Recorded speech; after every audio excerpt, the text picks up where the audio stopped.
A quote by James Eldridge. We've made elevator music out of Jesus Christ.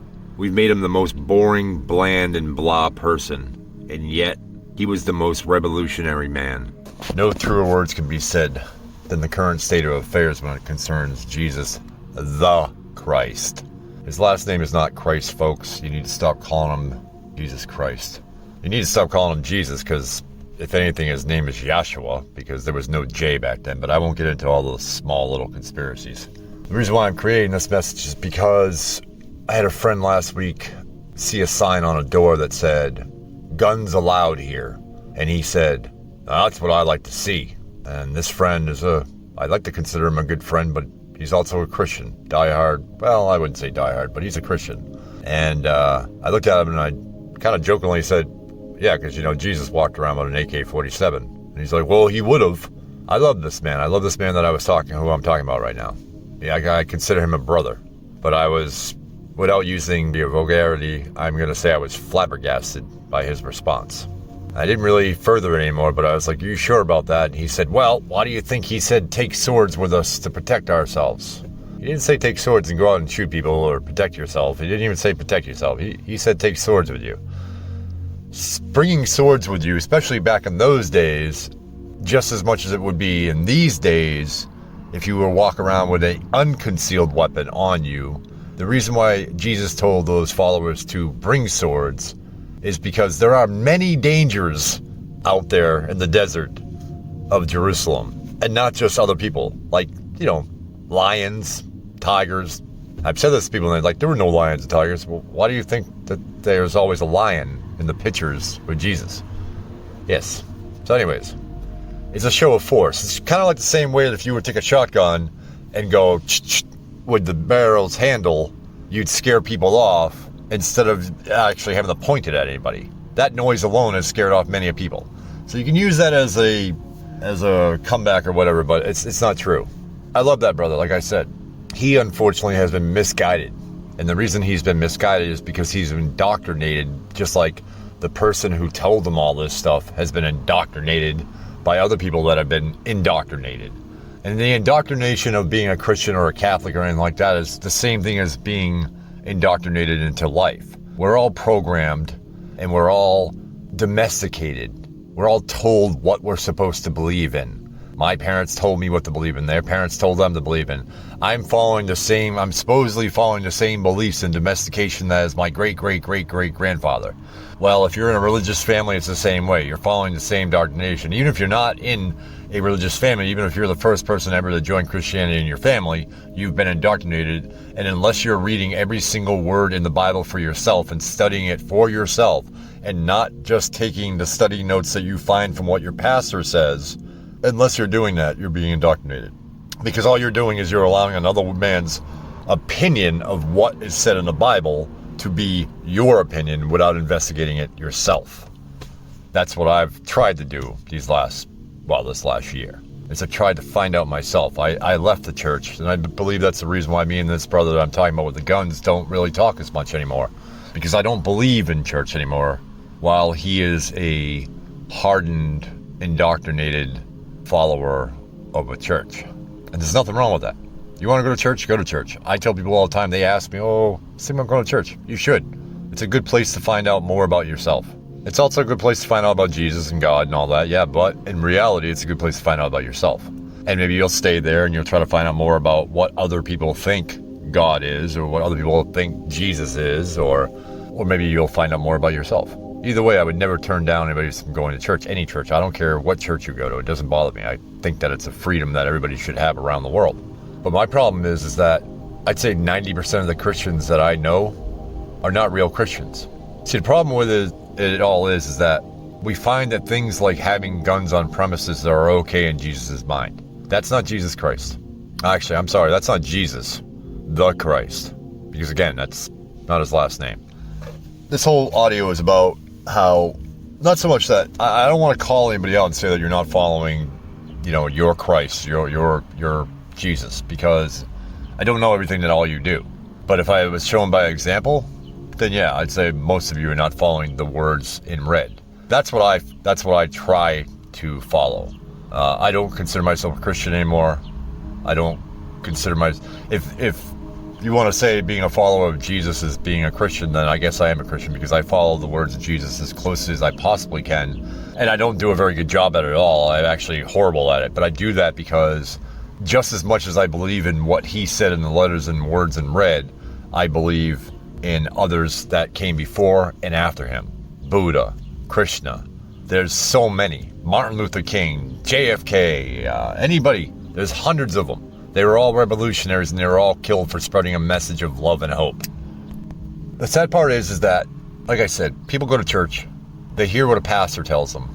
The pastor learned this in some collegiate school, whether that be, he was taking an online class or he actually went to school for 2 years to learn at seminary about the Bible and teach it to you.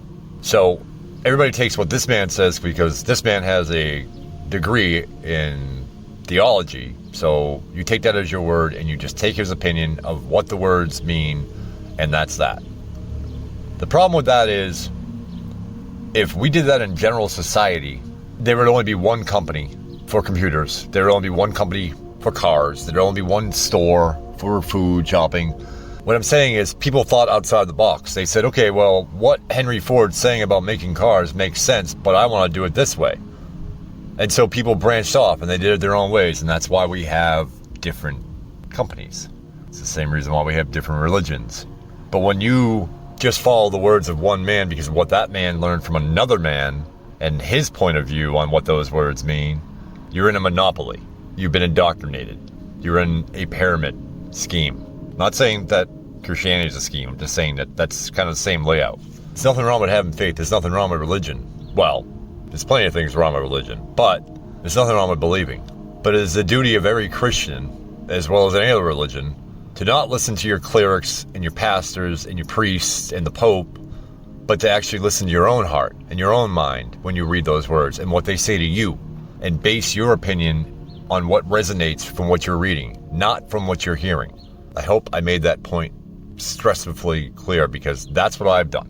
And I'm not saying it's the best way for you, but I will give that advice to anybody, and every time I always say, do not allow another man's truth to be your own. That is one thing that I've been saying for a long time before even my days of becoming a Christian. And I never understood why it pounded in my head. It said it over and over in my head every time I went to church until I figured out that God, the universe, karma, the one, the spark, the all, the omega, the alpha, whatever you want to call, what I call it, was telling me that I've got to find out for myself. And that I will never find out as well. And it was a catch-22 that I need to find out for myself, but I also will never know. And he even says that in the Bible, and he says it, or it says it, in all other books as well, that you'll never know the true ways of God. Unfortunately, some man at a pew will tell you differently.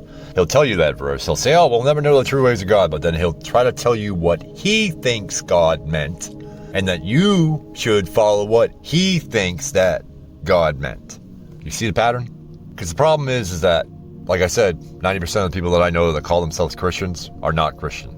They may be Christians by going to church. They may do this, they may do that, but they're not doing what Jesus said. They're doing what Paul said. Saul. They're doing what Saul said.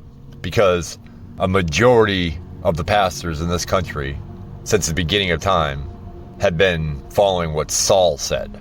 The whole religion was built on Paul, on Saul. This is the problem. Nobody is reading the letters in red, the words in red. Nobody is following what Jesus said. Read the Sermon on the Mount. Read some of the other things that he said. Some of the things that he supposedly said, he didn't say them. They were inserted later. You could say that's hearsay, but it's not. It's proven. If you follow the things that he said, especially on the Sermon on the Mount, you're good in God's eyes. I can't see it being any other way. Jesus didn't want you to walk around with guns or swords. Jesus was a pacifist. Anybody that does not see that calls themselves a Catholic, Christian, whatever, a follower of Jesus, anybody that sees that that man was a pacifist is blind. You don't need to read any verse in the Bible, the whole thing, to decide whether or not he was a pacifist, except for one line where he says, turn the other cheek. If a man smacks you, turn your other cheek so that he may smack you again. That is that is the true definition of being a pacifist. There's no other way of looking at that. There's no other verse in that whole book that you can use to try to say that he wasn't a pacifist. They made him out to be what he was not. And what he was a beautiful, revolutionary man that wanted to try things differently so that people would approach each other differently and that the world would get better. I know that that's not what you believe. I know that there's a billion things that they added to the Bible, or they added to the church doctrines, or the creeds and all that. But that was all added in later on. And the reason I know this is because when I stepped away from the church, I didn't just step away and go, I'm going to go back to sinning. I said, no, let me try to find out what I can find out about what I think he really meant. And that's what I've been doing. And what I found out from reading the Bible from front to back and back to front, and reading into the early history of the church, and reading about all of the church fathers that started the church and what they believed in, I learned that a lot of the things that I was told I was being indoctrinated into were not true. They may be true as far as church standards go and as far as seminary schools go, but they're not in the Bible. Trinity's not in the Bible, folks. It's not. All the calls in Isaiah and all the calls in Daniel and stuff, no. Any rabbi will tell you, and he will provide you better examples than I can through this audio message of why none of that's true. But that's whatever. You don't have to believe any of that. But what I'm saying is, you're studying Paul, and you're working with Paul, and you're doing it Paul's way. And I'm not saying all Paul's way is bad. I quote Brother Paul quite often, Brother Saul. I also quote a lot more often his brother James, who doesn't get enough credit where credit's due. If you want to call yourself a Christian, it's a free world. Well, it's a free country. But you have to understand that we took Jesus and we made him into something that he's not. And I'm not talking about his Christhood or him being the Son of God. I don't know if any of that's true. I don't know if he's the Messiah. He could be the Messiah. I have no idea. If he comes down on a cloud right now and goes, okay, I am the Messiah, you were wrong, and this is Judgment Day, I'll say, hey man, I'm sorry. I'm sorry if I had doubt that you were, but at the same time, I tried to do as much as I could by your word. I did a shitty job of it. I haven't really been doing really well at it. I'm kind of glad it's Judgment Day because I'm kind of tired. I'll say I tried to listen to what you said about turning the other cheek. I tried to do good by helping others where I could, when I could. And most importantly, what I did, Jesus, what I tried to do from what I think, my own personal heart, not what somebody else told me, what I think I read from you was that I needed to find out who I was and how to better myself so that I could help others in your name. He sends me to hell, he sends me to hell. I was in no worse spot than I was before. I don't know if he's the Messiah. I don't believe he was. I believe that he was a son of God, just like I'm a son of God, just like you're a son of God or a daughter of God. I believe that we all are. I wouldn't go as far as saying that I believe that we're all God, because I don't know yet. I will never know. I really don't care. But what I do know is that what people say Jesus is in those buildings is not what Jesus is in my heart. And my advice would be for you to decide who Jesus is to you. It doesn't matter whether he was just a man or whether he was a God. It doesn't matter. None of that matters. Nothing in that book matters except for the morals and the ethics and the love and the compassion and especially the mercy that he showed. And the most important thing out of that is reading between the lines and figuring out what you want to believe and what you don't want to believe. It's a book. It's a book like many other books that came before it and many books that came after it. It's a book. It's a book written by man telling other men what they should believe. But if you get to the core message, if you got a book all about one guy and you open it up and you read every chapter and book within the book of what others in that book say about that one man, but don't read and practice what that one man is telling you to do, you have a problem. You made elevator music out of him. Jesus is just the elevator music, but the concert is Saul, whatever your pastor's yelling about that week.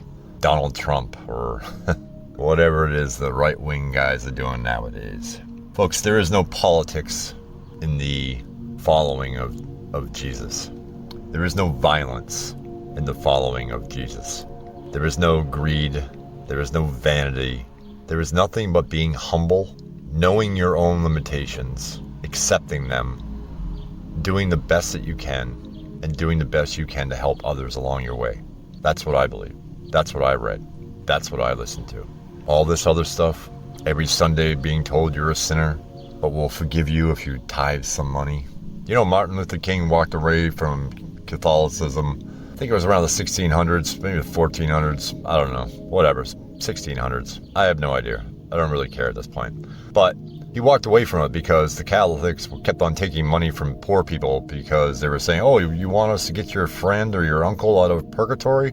Well, donate some gold coins and we'll get him out of purgatory. And Martin Luther thought that was a total scam and a sham, and so he walked away from it. Well, guess what? Here we are 500-something years later, and we're doing the same thing.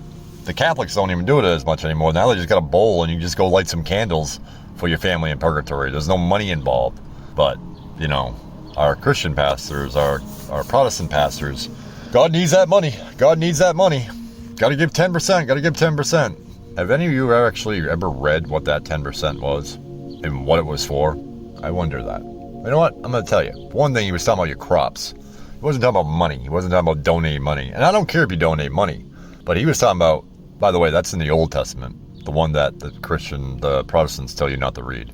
That was in the Old Testament, that you were supposed to give alms by 10% of your crop. You know where that 10% of that crop was going to go? It wasn't going to go to God on some mountain so that he could eat apples. He was asking for that so that you would take that in his name and give it back to those that could not afford to have it. So if you're donating at church and they're telling you it's going to this or going to that, you should try to find out where it's going. That'll be the last thing I'll say about that. Especially if your pastor's wearing $500 pair of Jordans and a basketball jersey to a Sunday sermon. I came across a little too prideful and egotistical on this one, but it's because I love you. I don't know you, and if I do know you, you know I love you. I hope you know I love you. I believe Jesus loved as many as he could. I believe that if Jesus walked around like it said that he did, if he could have went further, he would have went further.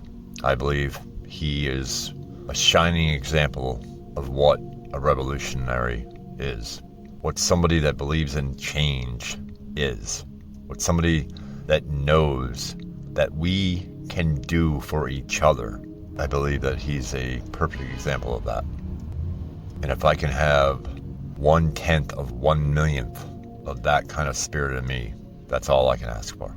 I walked away from the church because I was done listening to another man's truth. I wanted to find out for myself. I knew I would never find out completely, and I never will, and I'm fine with that. But I wanted to know what my heart felt, what my mind, these things that I were given, just like you've been given, your mind, your gut feeling, your intuition, your free will, whether you believe in that or not, to make the decision yourself. And I did that. I went from being a King James, I wasn't a Christian for 3 months. I wasn't a Christian for 10 years either, but I was a Christian long enough to know what being a Christian was supposed to be. And once I decided that that wasn't the path I was going down, instead I was being indoctrinated into all kinds of faiths and beliefs that had nothing to do with the core message of what we should all be following, I left. And I decided to go look for myself. And I found many beautiful things. I also found many things when I studied the early church. And I found out about many lies that have been told in Jesus' name. I encourage everybody to go to church. Try it. But more, I encourage everybody to follow the words in red. Whether he's Jesus the Christ to you, or Yahshua, or just some guy that walked around talking to people. Doesn't matter. What he said, it doesn't even matter if he didn't say it. It doesn't even matter if tomorrow they came out and they said, guess what, all the words in red are fake. Whoever said it, if we'll never know that, I will still say that it was Jesus. And I will still give Jesus credit until I can find out who else said it. Because there's one thing I am sure of, and that is none of those books were written by the men that everybody thinks they were written by. I'm sorry, but it's true. It's my truth, at least. It doesn't have to be yours. So I don't know if those things are written. But the thing is, there are books outside of your Bible that were written around the same time that have those same sayings by a man known as Joshua back then. So I'd like to think that those words are true. I hope and I pray that some of you will go out and look for those words. Until then, enjoy your Trump Bibles.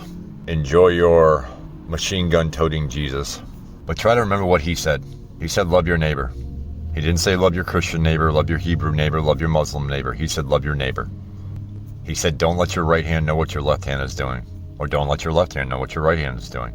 He did talk about sin and how you shouldn't do it. Because anybody in common sense would talk about that. Anybody that was on the right path, the right path to being a real humanist would know that obviously sinning is a bad thing. Not so much a bad thing against the Father, not so much that Jesus is going to send you to Gehenna, not hell, because he never says hell. He says Gehenna, which is literally a physical location down the road from where he was. He never says that. He's telling you not to do it because it's going to hurt you.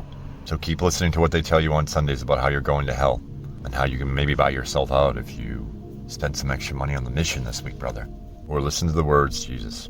Read those words, contemplate those words, and understand what he was trying to tell you, what Buddha was trying to tell us, what Confucius was trying to tell us, Krishna, the Medians, the Essenes, the Karhas, they go on and on and on. Enoch, Brother Enoch was trying to tell us, my name is only labeled 4 times in the whole Bible, yet I have one of the most important books that anybody that believes in this could read. The man was a pacifist, and he was trying to help other people become the same. If a man asks you to walk a mile with him, walk 2. I'll walk as many miles as I can and try to follow him. Never really catching up. I'll probably be more than a couple of 100 yards behind, if not miles. But that's what I base my faith in Jesus on. Don't know where I'm going with this. Be peacemakers. You can change this world while you're waiting for the next one. Or you can just sit around and hear what Saul has to say. I love you all. Walk in light. Until next time, my friends, I ask all people everywhere to plant seeds of love, peace, joy, and oneness